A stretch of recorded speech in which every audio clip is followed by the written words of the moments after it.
Hello, I'm Nathan Miller, and today I'm going to be discussing the history of the United States Army. So the United States Army, of course, is the land service branch of the United States Armed Forces, and this is distinguished from other branches such as the Navy, which would focus on sea, and the Air Force, which would focus on air power. And the Army is primarily concerned with these land-based military operations. And this is relevant as we study our nation's history because the United States Army is older than the nation it serves, and really so much of the history of our country would stem from the actions, the conflicts, and involvements of the Army with other nation-states around the globe. And so the history of our current Army stems from the organization of the Continental Army. The Continental Army was formed on June 14th, 1775, to help fight in the Revolutionary War. This was an attempt to unify the colonies that were split to fight against Great Britain as one nation. And to do this, the Second Continental Congress appointed someone by the name of George Washington to command this army. However, we weren't alone in this fight, per se. So, for example, throughout the war, French aid, their military tradition helped shape our organization. And additionally, Prussian army tactics were taught to help this young army. Through strategies of guerrilla tactics and attrition warfare, the United States Army fought off the British and secured independence for the country. After the war, the standing army was disbanded and state militias made up most of the nation's defense.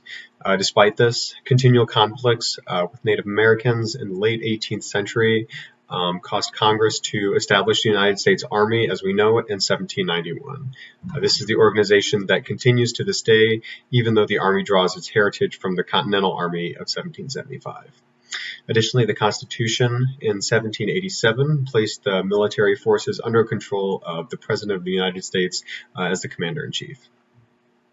Fast forward 3/4 of a century, and the United States is in the middle of the costliest war in our nation's history, of course, the Civil War. There's much to be said in terms of history in this era, but in terms of the United States Army, this was really an era of major expansion. It grew from a peacetime strength of 16,000 members of the standing army to a peak of 1 million troops in 1865, and the Confederate Army peaked at about 500,000 troops as well at its highest. To put this into perspective, the current standing active Army today is around 1 million service members, less than half of which are regular Army or active duty. And though originally a volunteer Army, both sides, the Union and the Confederacy, used conscription to maintain their armies.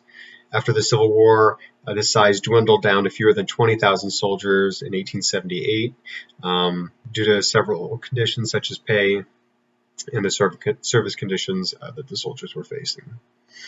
Later on, World War I exhibited a similar expansion and contraction of service members during and after the war, and the size sat at about 125,000 in 1939, which would have been at that time the smallest of all major world powers.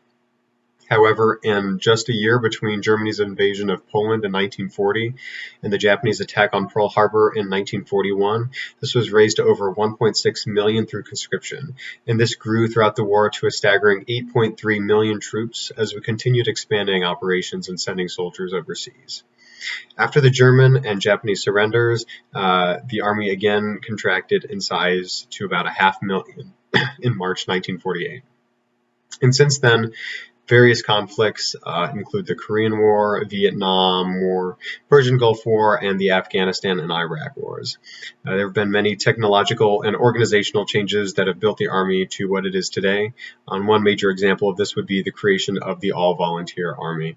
The withdrawal from Vietnam in 1973 marks the last time the Army would use conscription to grow its force, and at this time the Army returned to a volunteer status.